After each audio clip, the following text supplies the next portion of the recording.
능력입니다. 감사합니다.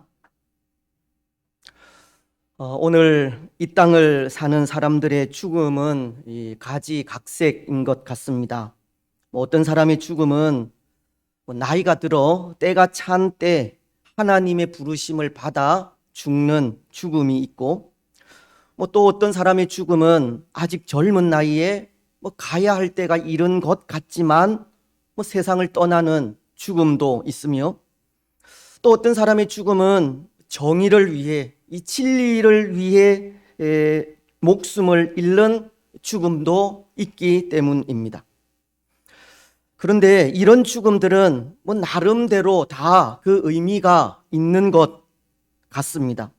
때로 나이가 들어 때가 찬 때 죽는 죽음은 주어진 삶에 최선을 다하다 하나님께서 쉬라 하실 때 쉬는 죽음으로 어떤 면에서 참 멋있고도 부러운 죽음이라 생각하기도 합니다. 창세기서 25장에는 이 아브라함의 죽음이 기록되어 있는데요, 8절은 이렇게 말씀하고 있습니다. 그의 나이가 높고 늙어서 기운이 다하며 죽어 자기 열조에게로 돌아가매. 아브라함은 흔히 말하는 이 천수를 누리게 된 것으로 그에게 주어진 삶의 최선을 다한 이후 하나님의 때에 부름을 받게 된 것입니다. 하지만 또 이와는 반대로 아직 젊은 나이에 가야 할 때가 이르지만 세상을 떠나는 이 죽음도 있습니다. 이런 경우는 우리를 참 안타깝게 하는 죽음으로, 이 죽음이라고 하는 것이 인류가 지은 죄와 이 타락의 산물임을 여실히 보여주는 것이 아닌가 합니다. 창세기서는 2장 17절을 통해 이렇게 말씀하시기 때문입니다. 선악을 알게 하는 나무의 열매를 먹지 말라. 먹는 날에는 반드시 죽으리라 하시니라. 여기 이 죽음은 이 영과 육에 대한 죽음으로, 영적으로는 하나님과의 이 단절을 의미하고, 육적으로는 그 지은 바 흙으로 돌아가는 것을 말하는 겁니다. 때로 아직 젊은 나이에 죽는 죽음은 그것이 이 죄의 결과라는 것을 보여주는 일이라는 겁니다. 또한 죽음에는 이 정의를 위해 진리를 사수하다 죽는 죽음도 있다고 하였는데요, 진리를 사수하기 위해서나 나라를 지키기 위해서 또는 하나님의 나라를 위해 순교하는 죽음도 있는 겁니다. 그러한 죽음은 이 고귀한 죽음이 아닐 수가 없습니다. 예수님은 요한복음 12장 24절을 통해 이런 말씀을 하셨습니다. 내가 진실로 진실로 너희에게 이르노니 한 알의 밀이 땅에 떨어져 죽지 아니하면 한 알 그대로 있고 죽으면 많은 열매를 맺느니라. 마치 예수님의 십자가 죽음으로 많은 사람들이 생명의 열매를 맺은 것처럼 정의를 위하여 진리를 사수하다 죽는 죽음은 죽음으로서 많은 열매를 맺는 참 고귀한 죽음이 아닐 수 없다는 것입니다. 그런데 여러분, 이런 가지각색의 죽음 가운데에는 또 이런 죽음도 있는 것 같은데요, 스스로 목숨을 끊는 죽음도 있다는 겁니다. 자기 자신을 죽이는 죽음도 있습니다. 예수님을 은 30냥에 팔아버리고 양심의 가책을 받아 스스로 죽은 가롯 유다가 그런 경우입니다. 마태복음은 27장 3절로 5절을 통해서 이렇게 말씀하십니다. 그때에 예수를 판 유다가 그의 정죄됨을 보고 스스로 뉘우쳐 그 은 30을 대제사장들과 장로들에게 도로 갖다 주며 이르되 내가 무죄한 피를 팔고 죄를 범하였도다 하니, 그들이 이르되 그것이 우리에게 무슨 상관이냐, 네가 당하라 하거늘 유다가 은을 성소에 던져 넣고 물러가서 스스로 목매어 죽은지라.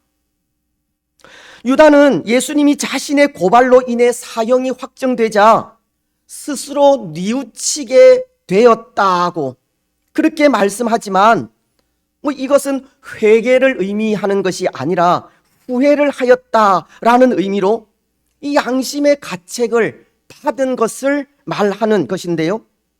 그 이후에 그가 한 행동이 목매어 죽는 일이었습니다. 유다는 스스로 목숨을 끊은 겁니다. 하지만 하나님은 타인의 생명이든 자신의 생명이든 이 생명을 살해하는 일은 하나님의 계명을 어기는 일이라고 하십니다. 출애굽기서가 20장 13절을 통해 이렇게 말씀하시기 때문입니다. 살인하지 말라. 10계명 중에 하나이지 않습니까? 그런 의미에서 오늘날 이슈가 되는 임신, 중절 수술도 이 성경적이지 않다고 하는 겁니다. 이 스스로 목숨을 끊는 일은 하나님의 계명을 어기는 일로 어쩌면 어리석은 죽음인 것입니다. 물론 스스로 목숨을 끊기까지 그가 당한 말로 다 할 수 없는 이 고통은 있을 수 있지만 이 생명의 숭고함과 이 존엄함 앞에 이 죽음보다는 이 사는 일을 택하는 것이 더 현명한 선택이 아닌가 합니다. 그렇습니다. 오늘 이 시대에 수많은 사람들이 이 고통 속에 스스로 죽는 죽음을 선택하기도 하지만 오늘 우리는 하나님께서 주신 이 생명의 가치를 깨닫고 사는 일에 우리 마음을 다하시기 바랍니다. 여러분, 오늘 이 땅 위에는 이렇게 가지각색의 죽음이 있고 또 그 죽음에는 나름대로 다 그 의미가 있는 것 같은데요. 이런 여러 가지의 죽음을 생각하면서 또 이런 생각을 해보는 것도 의미가 있으리라 생각합니다. 오늘 우리의 죽음은 어떤 죽음이 될까 하는 겁니다. 여러분, 오늘 우리는 이런 여러 가지 행태의 죽음 가운데 어떤 죽음을 죽었으면 좋겠습니까?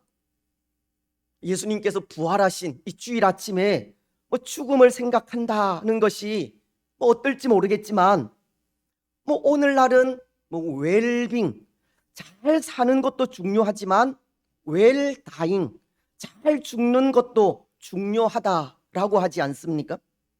특히 요한계시록은 14장 13절을 통해 그리스도인들에게 죽음은 복된 것이라고 하는데요. 또 내가 이르되 하늘에서 음성이 나서 이르되 기록하라. 지금 이후로 주 안에서 죽는 자들은 복이 있도다 하심에 성령이 이르시되 그러하다. 그들이 수고를 그치고 쉬리니 이는 그들의 행한 일이 따름이라 하시더라. 우리 그리스도인들에게 죽음은 복된 것이라고 하시듯 오늘 우리가 어떠한 죽음을 죽어야 할지를 생각하는 것도 한편으로 의미가 있는 일이 되는 것입니다. 저는 그런 것 같습니다. 저는 저에게 주어진 믿음의 선한 싸움을 다 싸우고 달려갈 길을 다 마친 후 주께서 쉬라고 하실 때 그때 세상의 모든 짐을 내려놓고 쉬는 그런 죽음을 원하고 있습니다. 아마도 이것은 저만이 아니라 우리 모두가 생각하는 죽음이 아닐까 생각합니다. 마치 이 찬송과 608장이 이 3절 가사를 통해서 노래하는 것과 같은 겁니다. 후일에 석양 가까워 서산의 해가 질 때에 주께서 쉬라 하실 때 영원한 안식 얻겠네. 내 주 예수 배올 때에 그 은혜 찬송하겠네. 내 주 예수 배올 때에 그 은혜 찬송하겠네. 우리 인생의 노을이 지고 이 빨간 석양이 넘어가는 그때 이 주께서 쉬라고 하심으로 얻는 영원한 안식을 고대하고 있는 겁니다. 여러분, 오늘 우리는 죽음을 생각하면서 그런 죽음을 죽게 해달라 기도하셨으면 좋겠습니다. 믿음의 선한 싸움을 다 싸우고 달려갈 길을 다 마친 후 주께서 쉬라고 하실 때 이 세상의 모든 짐을 내려놓고 쉬는 그 죽음을 위해서 기도하시기를 바랍니다. 우리가 잘 아는 작곡가인 모차르트는 죽음이 임박한 그의 부친에게 쓴 편지에서 이런 글을 썼다고 합니다. 죽음은 엄밀히 말해 나의 인생의 최종 목표이다.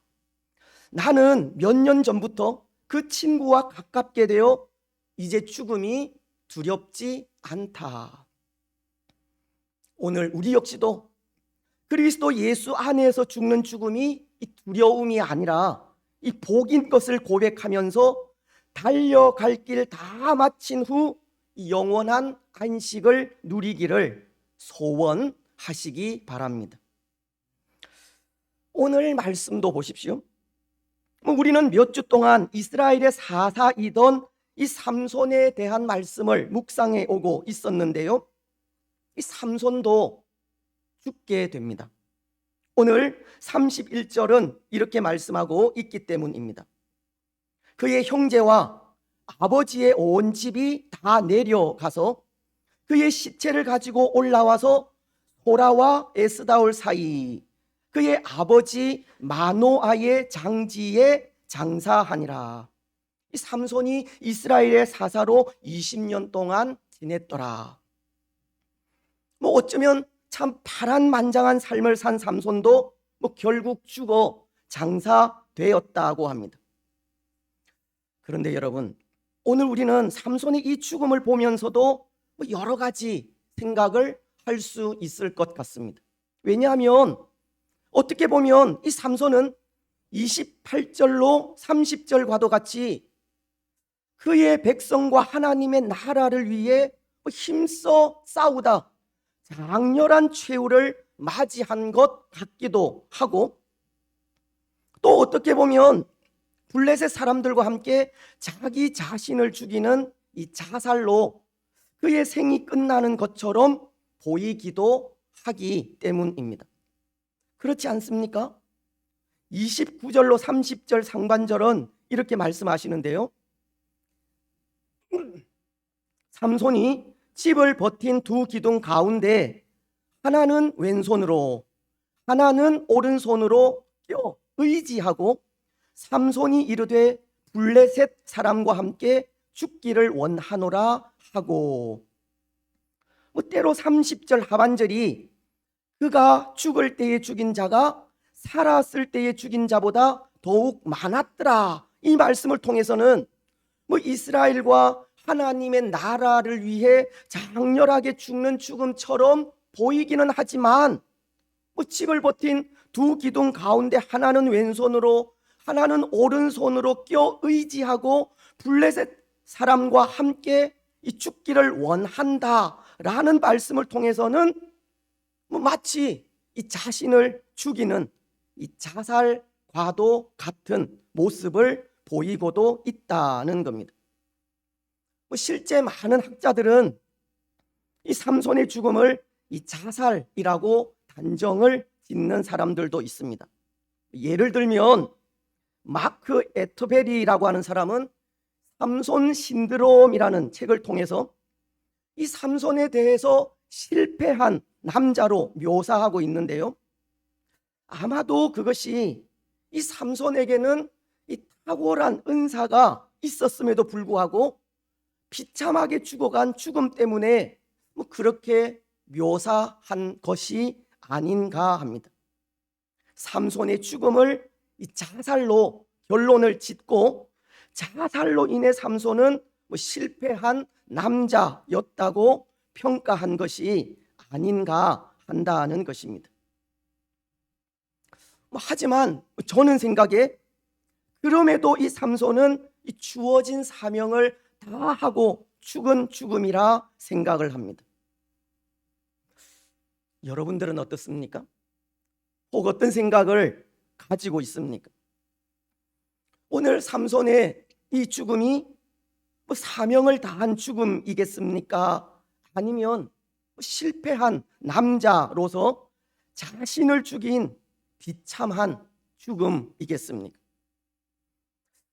비록 사사로서 주어진 사명을 잘 감당하지 못하고 비참한 최후를 맞이하고 있는 것 같기는 하지만, 그럼에도 그 마지막은 성령의 감동을 받아 이스라엘의 적인 블레셋 사람들을 살았을 때보다 죽으면서 더 많이 죽이는 하나님 백성으로서의 삶, 이 사사로서의 삶을 다하는 죽음을 죽었다, 그런 생각이 들지 않습니까?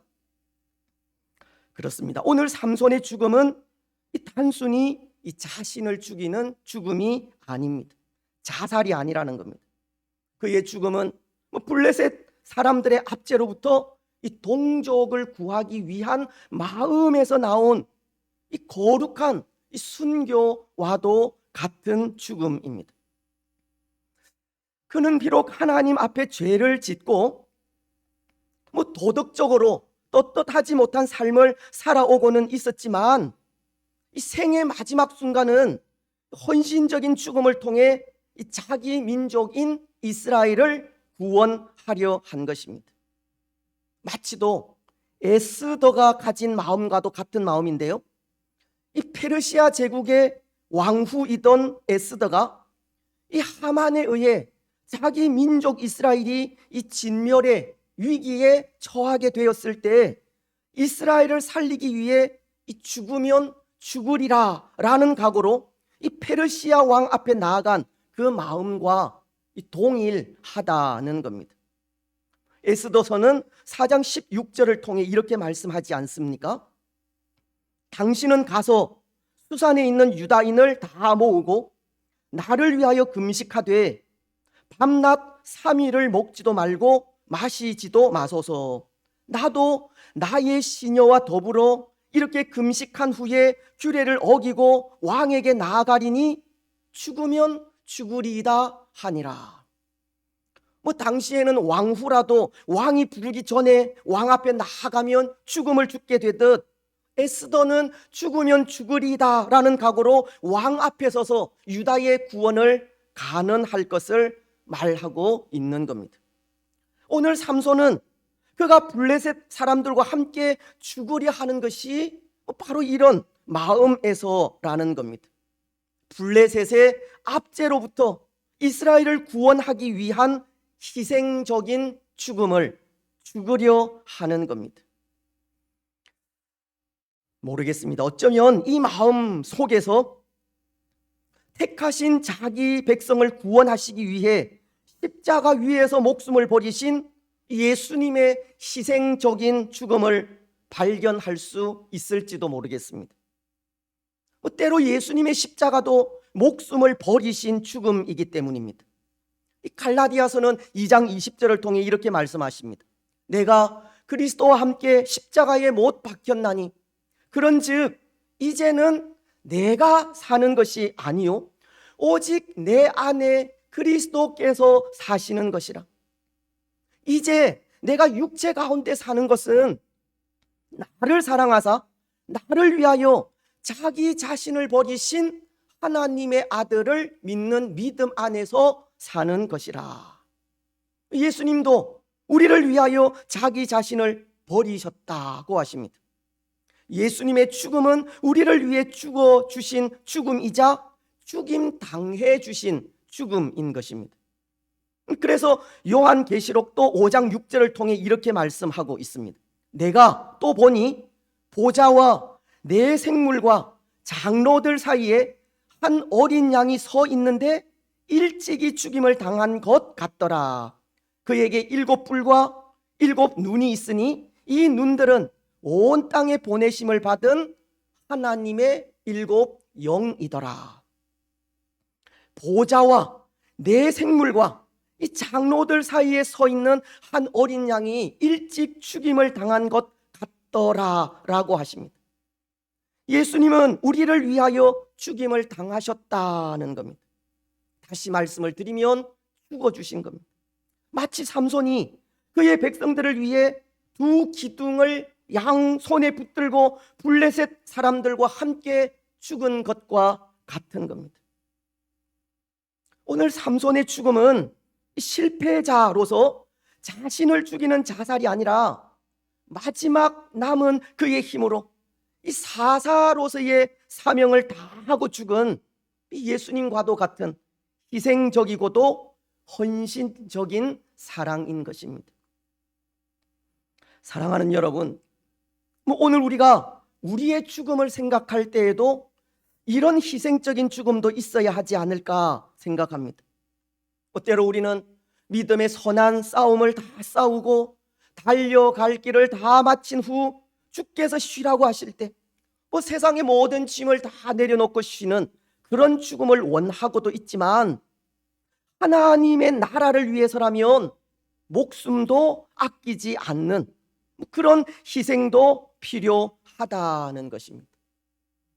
내 것을 고집하고 주장하는 삶이 아니라 우리 자신을 내려놓는 희생적인 삶, 이 버리는 삶을 살다 가는 모습이 필요한 것입니다.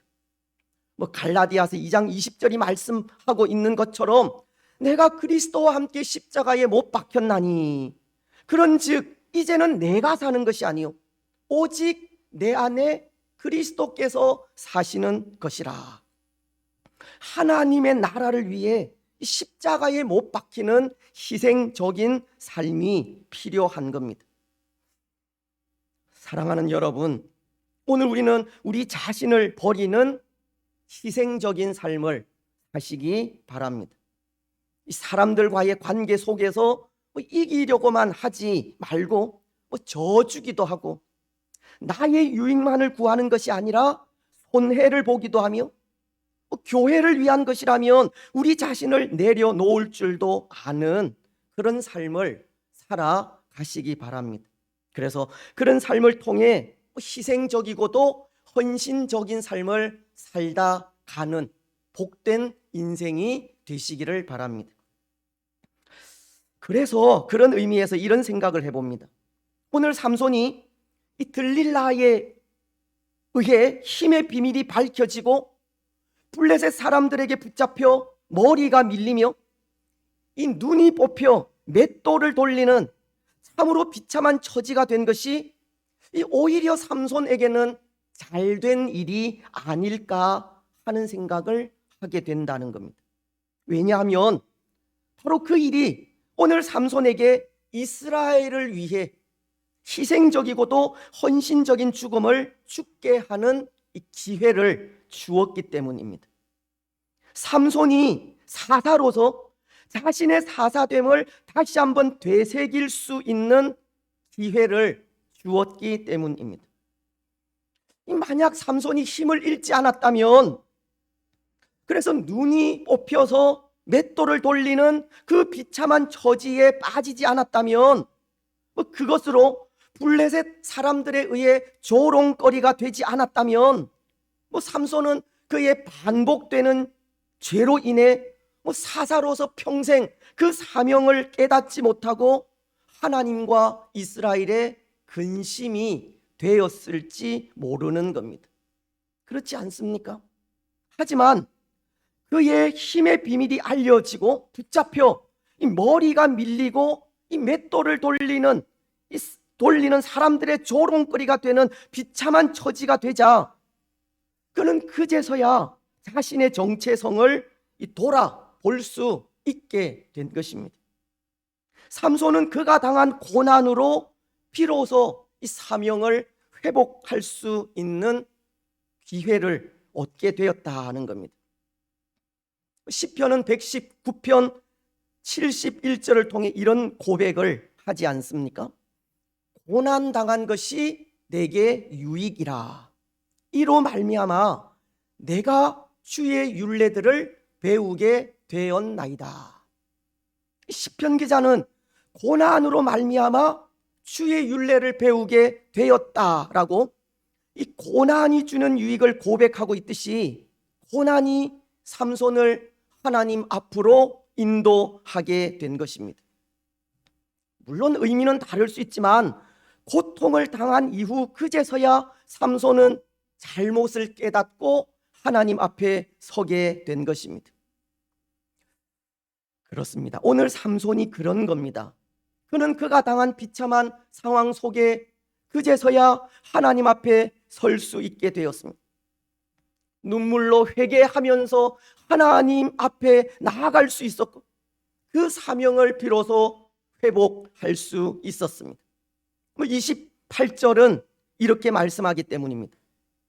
삼손이 여호와께 부르짖어 이르되 주 여호와여 구하옵나니 나를 생각하옵소서.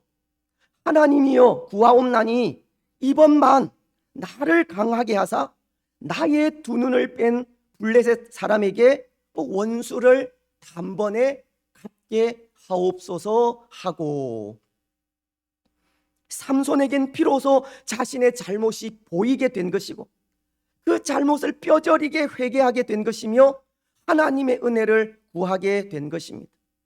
지도자로서 백성을 잘못 인도한 과오, 날 때부터 나실인이던 자신의 직분을 잘 감당하지 못하고 망령되이 행한 행동, 그는 맷돌을 돌리면서 뼈저린 후회와 회개를 하였고 하나님께 부르짖어 도움을 요청하기까지 어쩌면 그는 새로워지게 된 것입니다. 사랑하는 여러분, 이 죄가 더한 곳에 하나님의 은혜가 넘친다는 이 로마서의 말씀을 기억하십니까?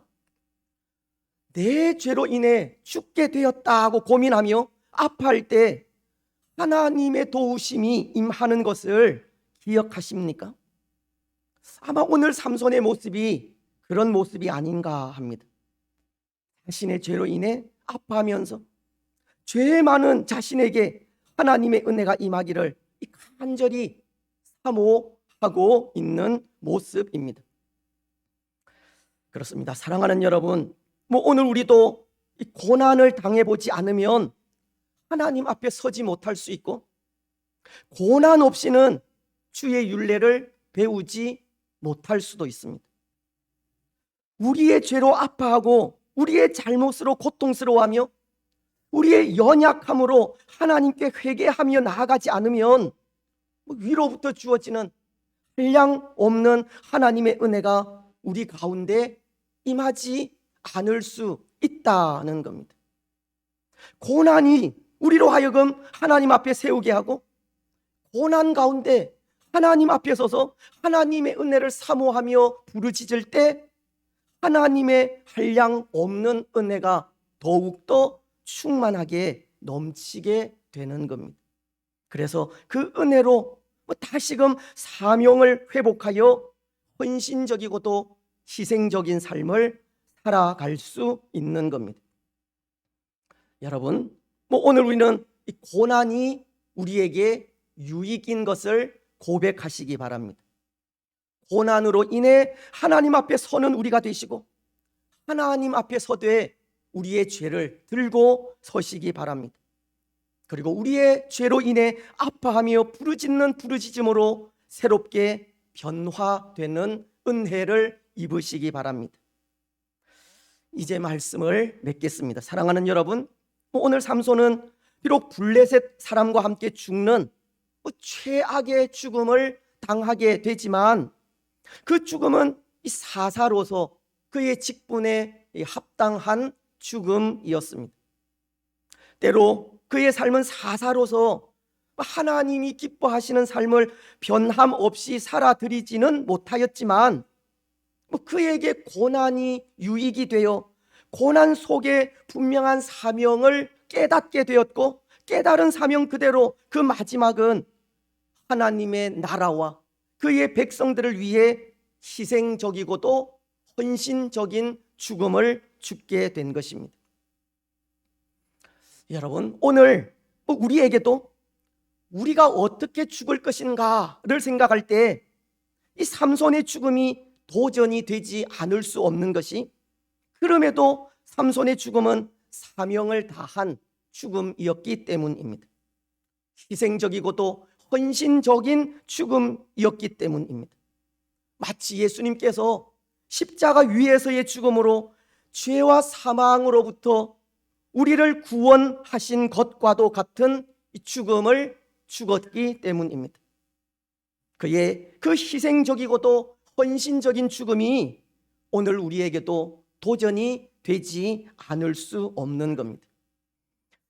여러분, 오늘 우리는 우리의 삶이나 죽음이 희생적이고도 헌신적인 삶이 되시기를 바랍니다. 때로 교회로서 사명을 잃어가고 성도로서 그 본분을 잃어가며 직분자로서 신실함을 잃어가는 시대에 다시 한번 성도로서 사명을 회복하여 헌신과 희생의 삶을 살아가시기를 바랍니다.